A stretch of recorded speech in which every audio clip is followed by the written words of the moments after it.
কর্মব্যস্ততার কারণে সময় স্বল্পতার জন্য অনেকে আছেন কাচ্চি রান্না করতে ভয় পান। তাই বিজি লাইফটাকে ইজি করার জন্য আজকের পূর্বে আপনাদের সাথে শেয়ার করছি অসাধারণ স্বাদের কাচ্চি বিরিয়ানি, যেটা আপনারা খুবই অল্প সময়ে ঘরে থাকা সামান্য কিছু মশলা দিয়ে তৈরি করতে পারবেন। তাই আজকের পূর্বে কাচ্চি রান্না করার জন্য আমি ইউজ করব রাঁধুনির কাচ্চি বিরিয়ানি রেডিমিক্স মশলা। এই মশলা দিয়ে আপনারা অল্প সময়ে রান্না করতে পারবেন মজাদার এই কাচ্চি বিরিয়ানি। আর এই কাচ্চিটা রান্না করতে আমি বাসমতির চাল আজকে ইউজ করিনি, রান্না করেছিলাম পোলাওয়ের চাল দিয়ে। তো এখানে আমি 1 কেজি পরিমাণ খাসির গোস্ত নিয়েছিলাম, আর খাসির গোস্তটা একটু বড় বড় করে কেটে নিয়েছিলাম। এখানে হাফ কাপ পরিমাণের মতো পেঁয়াজ নিয়েছিলাম, আর নিয়েছিলাম 3 টেবিল চামচ পরিমাণের মতো বাদাম বাটা। এখানে যে কোনো বাদামটা ইউজ করতে পারেন। 3 টেবিল চামচ পরিমাণ আদা রসুনের পেস্ট, আর 1 টুকরা লেবুর রস। লেবুর রসটা দেওয়ার কারণ হচ্ছে গোস্তের যে একটা কাঁচা গন্ধ থাকে সেটা থাকবে না, তো হাতের কাছে না থাকলে না দিলেও চলবে। এরপর 1.5 টেবিল চামচ পরিমাণ ধনিয়ার গুঁড়ো, আর আগে থেকে ভেজে রাখা আমার কিছু পেঁয়াজ বেরেস্তা সেটা দিয়ে দিচ্ছি প্রায় 1.5 কাপের মতো। আর এখানে দিয়ে দিচ্ছি প্রায় হাফ কাপের মতো টক দই। টক দইটা যদি আপনাদের হাতের কাছে না থাকে তাহলে কাঁচা দুধ আর একটু লেবুর রস দিয়ে মিশিয়েও দিতে পারেন। আর এখানে পেঁয়াজ বেরেস্তা করে রাখা যে তেলটা ছিল সেই অবশিষ্ট তেলটা আমি দিয়ে দিচ্ছি। আর এখানে আজকে আমি যে মশলাটা ইউজ করব সেটা হচ্ছে রাঁধুনি রেডিমিক্স মশলা। এখানে প্যাকেটের ভিতরে 2টা মশলা থাকে, সেই 2টা মশলার মধ্যেই গুঁড়ো মশলাটা আমি অ্যাড করে দিচ্ছি। তো সবটুকু এখানে আমি অ্যাড করে দিব। আর এখানে ছিল আরেকটা প্যাকেট, সেই প্যাকেটে দেখা যায় শাহি জিরা, তেজপাতা, লবঙ্গ, এলাচ আর ছিল গোলমরিচ। চাইলে এটা আপনারা পোলাওর মধ্যেও অ্যাড করতে পারেন। এখানে 2 টেবিল চামচ পরিমাণ গুঁড়ো দুধ আর নিয়েছিলাম স্বাদ মতো লবণ। লবণটা দিয়ে খুব ভালো মতো একটু হাত দিয়ে মাখিয়ে নেব। অবশ্যই কিন্তু এই কাজটা হাত দিয়েই করতে হবে, কারণ হাত দিয়ে করলে মাংসের প্রত্যেকটার ভেতরে একদম খুব ভালো মতো মশলা ঢুকে যাবে। একটু ভালো মতো মাখানো হয়ে গেলে দিয়ে দিব 1 চামচ পরিমাণের মতো সয়া সস আর 1 টেবিল চামচ পরিমাণের মতো টমেটোর সস। এরপর আবারও খুব ভালো মতো হাত দিয়ে মাখিয়ে নিলাম। এরপর চলে যাব আমি মূল রান্নায়, অর্থাৎ আমি এটাকে চুলায় বসিয়ে দিয়েছি অলরেডি। আর একদমই লো আঁচে করে দিয়েছিলাম, ঢাকনা দিয়ে ঢেকে লো আঁচে রাখবো প্রায় 5-6 মিনিটের মতো। এদিকে আমি কিছু বড় বড় করে আলু টুকরো করে তেলে একদম ভেজে নিয়েছিলাম, আর এখানে হাতে থাকা জর্দার রং দিয়ে একটু মাখিয়ে নিচ্ছি। যদি জর্দার রংটা হাতের কাছে না থাকে তাহলে না দিলেও চলবে। আর আজকে যে রান্না করব কাচ্চি বিরিয়ানি সেটা হচ্ছে পোলাওর চাল দিয়ে করব। তো এখানে আমি পোলাওর চালটা আগে থেকেই ভিজিয়ে রাখবো প্রায় 20 মিনিটের মতো। তাতে দেখা যায় চালটা অনেক বেশি ফুলে যাবে আর তাড়াতাড়ি সেদ্ধ হতে সাহায্য করবে। তো এভাবে আমি চালটা 20 মিনিটের মতো রেখে দেবো। আর এদিকে আমার মাংসটা অনেকটাই বলক চলে আসছে আর নিচে অনেকটা লেগে গেছে। তো আরেকটু নাড়াচাড়া করে এপাশ করে ওপাশ করে তারপরে আবারও ঢাকনা দিয়ে ঢেকে দিচ্ছি প্রায় 6 থেকে 7 মিনিটের মতো।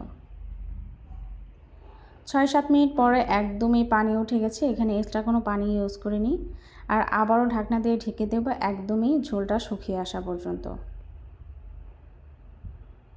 ঝোলটা শুকিয়ে এরকম মাখা মাখা যখন হয়ে গেছে এ পর্যায়ে আমি আর ঝোলটা শুকাবো না, এ পর্যায়ে এটাকে আমি এখন নামিয়ে ফেলবো। আর এদিকে এখন আমি পোলাওর চালটা সিদ্ধ করে নেব। এখানে একটা তেজপাতা আর কিছু শাহি জিরা, লবঙ্গ 2-3টো লবঙ্গ, আর দেখা যায় 4টে এলাচ, কিছু দারুচিনি দিয়ে আর দিয়ে দিচ্ছিলাম 2 টেবিল চামচ পরিমাণের মতো লবণ, আর দিয়ে দিচ্ছিলাম 1 চামচ পরিমাণের মতো তেল। আর লবণটা কিন্তু অবশ্যই চেক করতে হবে, কারণ এ পর্যায়ে লবণটা অ্যাড করতে হবে, পরে কিন্তু লবণটা অ্যাড করা যাবে না। পানিতে বলক চলে আসলে সেই ভিজিয়ে রাখা আমার পোলাওর চালগুলো এখন আমি সবগুলো দিয়ে দিব। এখন বলক তুলে আসা পর্যন্ত অপেক্ষা করতে হবে। প্রায় 60% পর্যন্ত এটাকে আমি সিদ্ধ করে নেব। তো 60% পর্যন্ত কিভাবে সিদ্ধ করবেন, কিভাবে বুঝতে পারবেন সেটা আমি আপনাদের দেখিয়ে দিচ্ছি। তো হাতের মধ্যে যখন একটা পোলাওর চাল নেবেন দেখবেন অনেকটাই শক্ত আছে, বেশি একটা নরম হয়নি, তখন বুঝবেন যে এটা হয়ে গেছে। এরপর আমি এটাকে একটা ছাঁকনির সাহায্যে এরকম ঝরিয়ে রাখবো। অবশ্যই কিন্তু ঠান্ডা পানি দেওয়া যাবে না, গরম অবস্থায় রাখতে হবে পোলাওগুলো। এরপর এখানে গোস্তের মধ্যে আমার সেই ভেজে রাখা আলুগুলো চারপাশে এরকম ছড়িয়ে দিলাম, আর দিয়ে দিচ্ছি 4-5টা মতো কাঁচামরিচ, একটু হাত দিয়ে একটু ভেঙে নেব যেন এগুলো ফ্লেভার হয়। তবে এটা ঝাল লাগবে না, জাস্ট একটু ফ্লেভারের জন্য হাত দিয়ে একটু ভেঙে দিচ্ছি। এখানে কিছু কিশমিশ ছড়িয়ে দিচ্ছি, আর সেই বেরেস্তা ভেজে রাখাটাও একটু ছড়িয়ে দিলাম। আর দিয়ে দিচ্ছি 2 টেবিল চামচ পরিমাণের মতো গুঁড়ো দুধ। চাইলে এখানে আপনারা লিকুইড দুধটাও ইউজ করতে পারেন, তবে গুঁড়ো দুধটা দিলে দেখা যায় একটু টেস্টটা বেশি বেড়ে যায়। সেই সিদ্ধ করা পোলাওর চাল কিন্তু এখানে আমি অর্ধেকটা দিচ্ছি, সম্পূর্ণটা দিচ্ছি না। এরপর একটু চারপাশ দিয়ে ছড়িয়ে একটু ভালো মতো ছড়িয়ে সমান করে দিতে হবে। আর খুব বেশি একদম জাতাজাতি করা যাবে না, একদম আলতো করে দেখা যায় এটাকে ছড়িয়ে দিতে হবে। তো কিছু কিশমিশ ছড়িয়ে দিলাম আর সেই বেরেস্তা ভাজা পেঁয়াজগুলো দিয়ে দিচ্ছি। আবারও দিয়ে দিলাম 2 টেবিল চামচ পরিমাণের মতো গুঁড়ো দুধ। চাইলে এখানে লিকুইড দুধটাও কিন্তু ইউজ করতে পারেন। আর দিয়ে দিচ্ছি আগে থেকে রাখা একটু জর্দা রং, যেটা আমি গুলিয়ে রেখেছিলাম। চারপাশ দিয়ে দিচ্ছি জাস্ট একটু কালারের জন্য, বেরেস্তাটা চারপাশ দিয়ে দিচ্ছি। আর এটা দেখতে কিন্তু অনেকটা সুন্দর হবে, সেই জন্য আসলে মূলত জর্দা রংটা দেওয়া। এটা কোনো টেস্ট বাড়াবে না, হাতের কাছে না থাকলে না দিলেও চলবে। আবারও 4-5টার মতো কাঁচামরিচ একটু পোলাওর ভিতরে ঢুকিয়ে দিলাম। আর বাকি যে পোলাওর চালটা ছিল সেটা আমি সম্পূর্ণই এখানে দিয়ে দিচ্ছি। সম্পূর্ণ চাল দিয়ে আবারও ভালো মতো একটু হাত দিয়ে মানে স্প্যাচুলা দিয়ে একটু ছড়িয়ে দিতে হবে। খুব বেশি জাদা দেওয়া যাবে না, একদমই আলতো করে এটা চারপাশে একটু ছড়িয়ে দিতে হবে। আর দেখতেই বুঝতে পারছেন যে পোলাওর চাল দিয়ে একদম ধোয়া উঠছে। এটা কিন্তু ঠান্ডা পানিতে আমি দেখা যায় পরে আবার ঠান্ডা পানি দিয়ে ধুয়ে নিইনি। পোলাও চালটা যত বেশি গরম থাকবে তত তাড়াতাড়ি দেখা যায় চালটা সিদ্ধ হতে সাহায্য করবে। এরপর আবারও হাতে থাকা যতগুলো কিশমিশ ছিল সবগুলো এভাবে ছড়িয়ে দিলাম। আর সেই বাকি থাকা গুঁড়ো দুধটাও আমি 2 টেবিল চামচ পরিমাণ মতো অ্যাড করে দিচ্ছি। চাইলে এখানে ঘি কিংবা লিকুইড দুধটাও ইউজ করতে পারেন।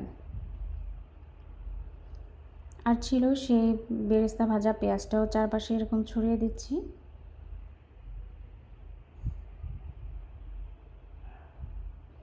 এরপর আগে থেকেই থাকা গুলিয়ে রেখেছিলাম যে জর্দা রঙটা, সেই জর্দা রঙটা আবারও চারপাশ দিকে এভাবে একটু ছড়িয়ে দিলাম। এরপর এটাকে ঢাকনা দিয়ে ঢেকে এই ঢাকনার ফুটোটা এভাবে বন্ধ করে দিতে হবে। একটা কাগজের সাহায্যে এটাকে আমি বন্ধ করে নিয়েছিলাম। আর আগে থেকে কিছু আটা এরকম দেখা যায় একটু শক্ত করে ছিনে রেখেছিলাম, যেটা একদম ঢাকনার চারপাশ দিয়ে যেন কোনো হাওয়া ঢুকতে না পারে। এরপর আমি দেখা যায় চুলায় বসিয়ে দিয়েছিলাম। ঢাকনার চারপাশে এরকম আটা দিয়ে চুলায় বসিয়ে রেখেছিলাম একদমই লো আছে। আর লো আছে বসিয়ে প্রায় 45 মিনিট পর আমি ফিরে এসেছি আমার রান্নার কাছে। তো এরপর হচ্ছে আমার পুরো কনসিস্টেশনটা কীরকম হয়েছে সেটা দেখার পালা। আর আটাটা কিন্তু একদমই সম্পূর্ণ শক্ত হয়ে গেছিলো, আর এতটাই শক্ত হচ্ছিল যে এটা একদম খোলা মানে অনেক বেশি কষ্ট হয়ে গেছিলো। যখন আটাটা একদমই শক্ত হয়ে যাবে তখন বুঝে নিতে হবে, বুঝতে পারবেন যে আসলে সত্যি এটা কমপ্লিট হয়ে গেছে। মানে 40, 45 কিংবা 50 মিনিটের মতো রাখলেই এটা এনাফ, একদমই সিদ্ধ হয়ে যাবে পারফেক্টলি। আর জালটা কিন্তু অবশ্যই লো আঁচে দিতে হবে। এইটা আমার কাচ্চি বিরিয়ানির কনসিস্টেশনটা দেখেই বুঝতে পারছেন কতটা পারফেক্ট আর কতটা সুন্দর হয়েছে। এটা খেতেও কিন্তু অসাধারণ লোভনীয় ছিল, একদমই পারফেক্ট আর একদম ঝরঝরা হয়েছিল। প্রত্যেকটা আলু গোস্ত সব কিছু একদম সুন্দর মতো গলে গিয়েছিল। দেখেই বুঝতে পারছেন কি সুন্দর ঝরঝরে হয়েছে, একদমই পারফেক্ট ছিল। তা আপনাদের আমি একটু সার্ভ করে দেখাচ্ছি, তাহলে দেখা যায় আর একটু বুঝতে পারবেন যে কতটা এটা পারফেক্ট ছিল। গোস্তের কালারটা পোলার কালারটা একদমই পারফেক্ট ছিল, আর আলুগুলো কিন্তু অনেক সুন্দর করে গলে গিয়েছিল। দেখেন আপনারা দেখেই বুঝতে পারছেন কতটা পারফেক্ট হয়েছে। আর একদমই হাতের কাছে এনে আপনাদের দেখাচ্ছি প্রত্যেকটা চাল গোস্ত আলু কীরকমটা মানে গলে গিয়েছিল। একটা চালের ভিতরেও দেখা যায় কোনো দানা ছিল না, একদমই গলে গিয়েছিল।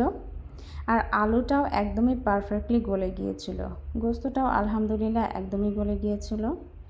তা আপনারা দেখেই বুঝতে পারছেন কত সহজে মজাদার এই কাচ্চি বিরিয়ানিটি রান্না করলাম। খুবই অল্প মশলায় ঘরে থাকা সামান্য কিছু মশলা দিয়ে আজকে রান্না করলাম মজাদার এই মাটন কাচ্চি বিরিয়ানি।